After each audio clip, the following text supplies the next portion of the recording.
ಅಭಿರಾಮಿ, ಏನಿದೆಲ್ಲ? ಏನಿದೆಲ್ಲ ಅಂದ್ರೆ ಯಾವ್ದ್ರ ಬಗ್ಗೆ ಮಾತಾಡ್ತಿದ್ಯಾ?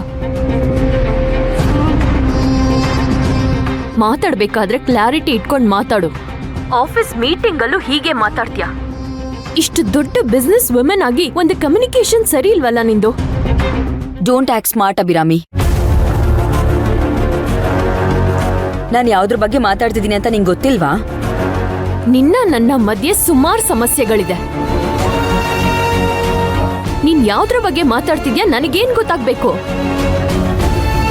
ಬಸ್ ರೂಟ್ ಬಗ್ಗೆನೇ ಮಾತಾಡ್ತಿದ್ದೀನಿ. ಏನ್ ಪ್ರಾಬ್ಲಮ್ ಅದ್ರಲ್ಲಿ? ಬಸ್ ರೂಟ್ಗೆ ನೀನ್ ಯಾಕೆ ಸ್ಟೇ ತಂದಿದ್ಯಾ?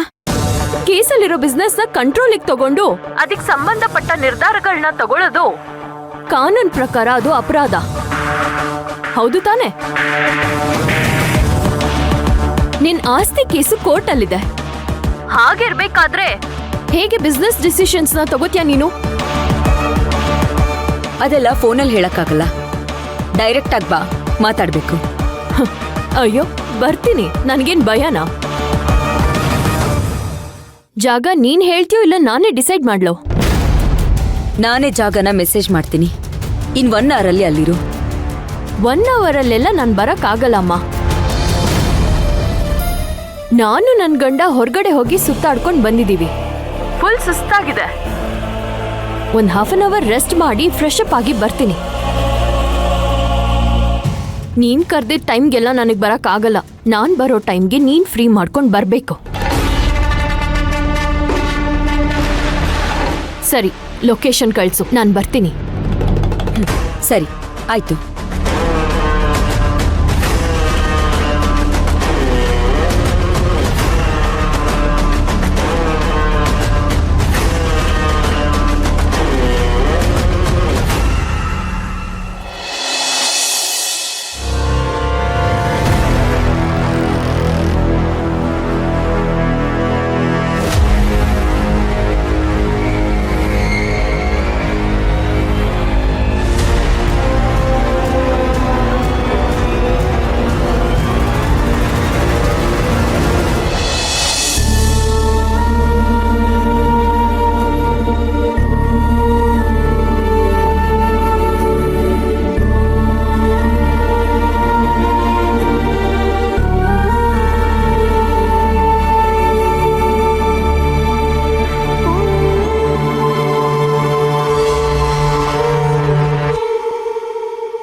ಹೇಗಿದ್ಯಾ ಅಭಿರಾಮಿ?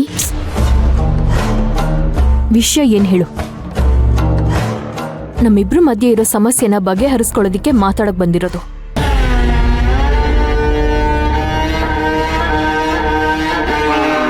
ಆಯ್ತು. ಶಾಂಭವಿ ಗ್ರೂಪ್ ಆಫ್ ಕಂಪನೀಸ್ಗೆ ನಾವು ತಗೊಳಕ್ ಹೋಗ್ತಿರೋ ಬಸ್ ರೂಟ್ ಮೇಲೆ ಕೋರ್ಟಿಂದ ಸ್ಟೇ ಆಗಿ ತಂದಿರೋದು. ಯಾಕಂದ್ರೆ ನಿನ್ನ ಹೆಸರಲ್ಲಿರೋ ಸುಮಾರು ಆಸ್ತಿಗಳು ನನ್ನ ಹೆಸರಿಗೆ ಬರಬೇಕು.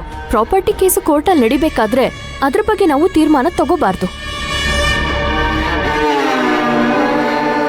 ಹೌದಾ?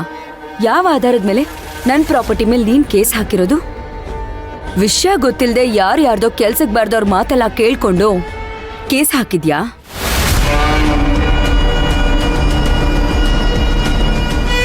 ಇನ್ಫ್ಯಾಕ್ಟ್ ನಿಮ್ ತಾಯಿ ಪಾಲಕ್ ಬಂದಿದ್ದ ಆಸ್ತಿನ ನಿಮ್ಮಪ್ಪ ಬಿಸ್ನೆಸ್ ಅಲ್ಲಿ ಹಾಳು ಮಾಡಿದ್ರು, ಲಾಸ್ ಮಾಡ್ಕೊಂಡ್ರು. ನನ್ ತಂಗಿ ಕಷ್ಟದಲ್ಲಿದ್ದಾಳೆ ಅನ್ನೋದನ್ನ ನೋಡಿ ನಮ್ಮಮ್ಮ ತಂಗಿ ಮೇಲಿದ್ದಿದ್ ಪ್ರೀತಿಗೋಸ್ಕರ ಫ್ರೀ ಆಗಿ ಕೊಟ್ಟಿರೋದು ಆ 20% ಆಸ್ತಿ. ಈ ಕೆಲ್ಸನ್ ಯಾರು ಮಾಡಲ್ಲ. ನಮ್ಮಮ್ಮ ತಂಗಿ ಪಾಪ ಚೆನ್ನಾಗಿರ್ಲಿ ಅಂತ ಪ್ರೀತಿಯಿಂದ ಮಾಡಿರೋದು.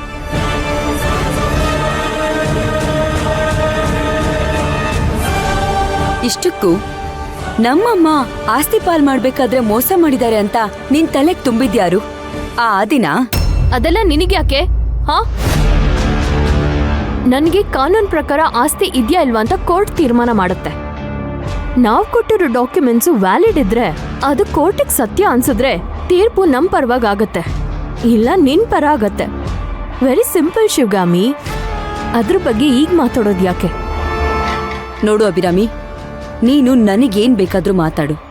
ಅದರಿಂದ ನನಗೆಷ್ಟೇ ಹರ್ಟ್ ಆದ್ರೂ ನನ್ನ ತಂಗಿ ಅಂತ ನೋಡ್ಕೊಂಡು ಸುಮ್ಮನಿರ್ತೀನಿ. ಆದ್ರೆ ನನ್ನ ಕಂಪನಿ ಸಹವಾಸಕ್ಕೇನಾದ್ರೂ ಬಂದ್ರೆ ಅದರಲ್ಲಿ ಬರೀ ನಾನೊಬ್ಳು ಮಾತ್ರ ಇಲ್ಲ, 1000 ಜನ ಎಂಪ್ಲಾಯೀಸು ಅವ್ರ ಮಕ್ಳು ಮನೆ ಮಠ ಎಲ್ಲಾನು ಇನ್ವಾಲ್ವ್ ಆಗತ್ತೆ. ನೀನ್ ಮಾಡ್ತಿರೋ ಕೆಲ್ಸಗಳಿಂದ ಅವ್ರಿಗೇನಾದ್ರೂ ತೊಂದ್ರೆ ಆದ್ರೆ ನಾನ್ ಸುಮ್ನೆ ಇರಲ್ಲ. ಏನ್ ಮಾಡ್ತೀಯಾ? ಏನ್ ಹೆದರಿಸ್ತಾ ಇದ್ಯಾ? ಇದೆಲ್ಲ ಮದ್ವೆಗ್ ಮುಂಚೆ. ಈಗ ನಾನು ಒಂಟಿ ಅಲ್ಲ. ನನಗೂ ಗಂಡ ಇದ್ದಾನೆ, ಅತ್ತೆ ಇದ್ದಾರೆ. ನನಗೂ ಒಂದು ಫ್ಯಾಮಿಲಿ ಇದೆ. ನನಗೆ ಅಂತ ನನ್ನವರೇ ಇದ್ದಾರೆ, ಗೊತ್ತಾ?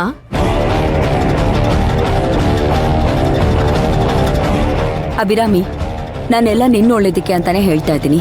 ನಿನಗೆ ನ್ಯಾಯವಾಗಿ ಸೇರ್ಬೇಕಾಗಿರೋ ಆಸ್ತಿಗೆ ನಾನೇನು ತಕರಾರು ಮಾಡಿಲ್ಲ. ಅದನ್ನ ನಾನು ನಿನಗೆ ಕೊಟ್ಟಿದ್ದೀನಿ. ಇನ್ನೂ ದುರಾಸೆ ಪಡ್ದೆ ಅನ್ನೆಸೆಸರಿಯಾಗಿ ಹಾಕಿರೋ ಕೇಸ್ನ ವಾಪಸ್ ತಗೊಂಡ್ರೆ ನಿನಗೂ ಒಳ್ಳೇದು, ನನಗೂ ಒಳ್ಳೇದು. ನಿನಗೂ ಒಳ್ಳೇದಾಗತ್ತೆ, ನನಗೆ ಹೇಗೆ ಒಳ್ಳೇದಾಗತ್ತೆ? ಆಸ್ತಿ ಪಾಲ್ ಮಾಡ್ಬೇಕಾದ್ರೆ ನಾವೆಲ್ಲ ಚಿಕ್ಕ ಮಕ್ಕಳು. ಆ ವಯಸ್ಸಲ್ಲಿ ನಮ್ಗೇನು ಗೊತ್ತಿರ್ಲಿಲ್ಲ. ಮೂಲ ಪತ್ರ ನೋಡಿದ್ರೆ ಕೋರ್ಟ್ಗೆ ಗೊತ್ತಾಗತ್ತೆ. ಅವರೇ ಹೇಳ್ತಾರೆ ಯಾರಿಗೆ ಎಷ್ಟು ಆಸ್ತಿ ಸೇರ್ಬೇಕು ಅಂತ. ಅಲ್ಲಿವರೆಗೂ ಮಾತಾಡ್ಬೇಕು ಬಾ ಅಂತ ಕರೆಯೋದು, ಬಿಸ್ನೆಸ್ ತಂಟೆಗೆಲ್ಲ ಬಂದ್ರೆ ಸುಮ್ಮನೆ ಇರಲ್ಲ ಅಂತ ಹೇಳೋದನ್ನ ಬಿಟ್ಬಿಡು. ನಾವು ಎಲ್ಲದಕ್ಕೂ ರೆಡಿನೇ ಇದ್ದೀವಿ. ನಾವು ನಮ್ ಫ್ಯಾಮಿಲಿ ನಮ್ಮವ್ರು ಅಂತ ಮಾತ್ಗೂ ಹೇಳ್ತಾ ಇದ್ಯಲ್ಲ, ಅವ್ರು ಎಂತವ್ರು ಅಂತ ಗೊತ್ತಾ ನಿನಗೆ? ನಿನ್ನ ಯಾವ ಉದ್ದೇಶ ಇಟ್ಕೊಂಡು ಮದ್ವೆ ಮಾಡ್ಕೊಂಡಿದ್ದಾರೆ ಅನ್ನೋದು ನಿನಗ್ ಗೊತ್ತಾ? ನೋಡು, ನನ್ ಬಗ್ಗೆ ಮಾತಾಡು. ಅಕ್ಕ ಅಂತ ಸುಮ್ನೆ ಇರ್ತೀನಿ. ನನ್ ಗಂಡನ್ ಬಗ್ಗೆ ಅವ್ರ ಮನೆಯವ್ರ ಬಗ್ಗೆ ಮಾತಾಡಿದ್ರೆ ಪರಿಣಾಮ ನೆಟ್ಟಿಗಿರಲ್ಲ ಶಿವಗಾಮಿ. ಇದೇ ಲಾಸ್ಟ್ ವರ್ಡ್.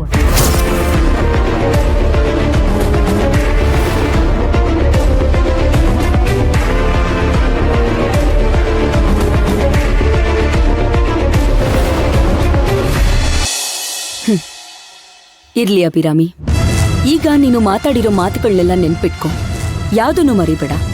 ಮುಂದೊಂದಿನ ನಿನ್ನ ಈ ಬಿಹೇವಿಯರ್ಸ್ಗೆ ನೀನು ಆಡಿರೋ ಮಾತುಗಳಿಗೆ ನೀನೇ ಪಶ್ಚಾತ್ತಾಪ ಪಡ್ತೀಯ. ಅದರಿಂದ ನೋವು ಅನುಭವಿಸ್ತೀಯ.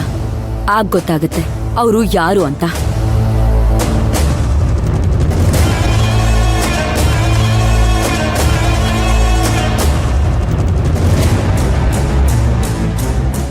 ನಾನು ಅವರಿಂದ ನೋವು ಅನುಭವಿಸ್ಬೇಕು ಅನ್ನೋದು ನಿನ್ನ ಆಸೆ, ಆದ್ರೆ ಅದೇ ವಾಸ್ತವತೆ ಅಲ್ಲ.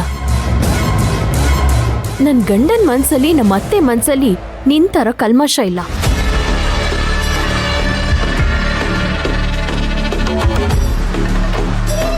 ನೋಡು, ಈ ತರ ಕೆಲ್ಸಕ್ ಬಾರ್ದಿರೋ ವಿಷಯಕ್ಕೆಲ್ಲ ನನಗೆ ಕಾಲ್ ಮಾಡಿ ಟೆನ್ಷನ್ ಕೊಡ್ಬೇಡ, ಅರ್ಥ ಆಯ್ತಾ?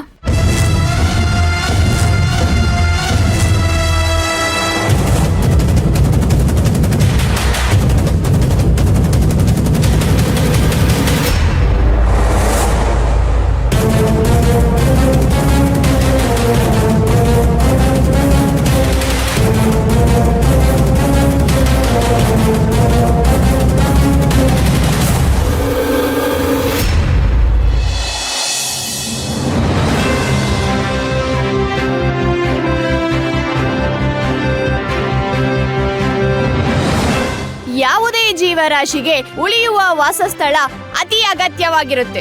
ಪ್ರಾಣಿಗಳಿಗೆ ಪ್ರಕೃತಿಯೇ ವಾಸಸ್ಥಳವನ್ನು ಕೊಡುತ್ತೆ, ಆದರೆ ಮನುಷ್ಯ ತಾನೇ ಸೃಷ್ಟಿ ಮಾಡ್ಕೋಬೇಕು. ಪ್ರತಿಯೊಬ್ಬ ಮಿಡಲ್ ಕ್ಲಾಸ್ ಜನರು ಮನೆ ಕಟ್ಟೋದು ಅನ್ನೋದು ಅವರ ಇಡೀ ಜೀವಮಾನದ ಸಂಪಾದನೆ ಮತ್ತು ಗುರಿಯಾಗಿರುತ್ತೆ. ಅದನ್ನ ಈಸಿ ಮಾಡಕ್ಕಂತಾನೆ ಶಾಂಭವಿ ಗ್ರೂಪ್ ಆಫ್ ಕಂಪನೀಸ್ ನ ಒಡತಿಯಾದ ಶಿವಗಾಮಿ ಅವರು ಒಂದು ಅವಕಾಶವನ್ನು ತಂದ್ಕೊಟ್ಟಿದ್ದಾರೆ. ಯಾವುದೇ ಗ್ರಾಹಕ ಈಗ 75 ಲಕ್ಷ ರೂಪಾಯಿಯನ್ನು ಕೊಟ್ಟರೆ 1 ವರ್ಷದ ನಂತರ 1,20,00,000 ಬೆಲೆ ಬಾಳುವ ಮನೆಯನ್ನು ತಮ್ಮದಾಗಿಸಿಕೊಳ್ಳಬಹುದು. ಈ ಯೋಜನೆಗೆ ಜನಸಾಮಾನ್ಯರಿಂದ ಒಳ್ಳೆ ಪ್ರತಿಕ್ರಿಯೆಗಳು ಬರ್ತಾ ಇದೆ. ದೊಡ್ಡ ದೊಡ್ಡ ಬಿಸ್ನೆಸ್ ಮ್ಯಾನ್ಗಳು ಜನಸಾಮಾನ್ಯರ ಬಗ್ಗೆ ಯೋಚನೆ ಮಾಡೋದು ಬಲು ಅಪರೂಪ ಮತ್ತು ಶ್ಲಾಘನೀಯ. Shambhavi group of companies owner Shivagami ಅವರು ನಿಮ್ಮೆಲ್ಲರಿಗೂ ಒಂದು ಸುವರ್ಣ ಅವಕಾಶ ತಂದಿದ್ದಾರೆ. ಜಸ್ಟ್ 75 ಲಕ್ಷ ಈಗ ಕೊಟ್ರೆ 1 ವರ್ಷದ ನಂತರ 1,20,00,000 ಬೆಲೆ ಬಾಳೋ ಮನೆ ನಿಮ್ಮದಾಗುತ್ತೆ.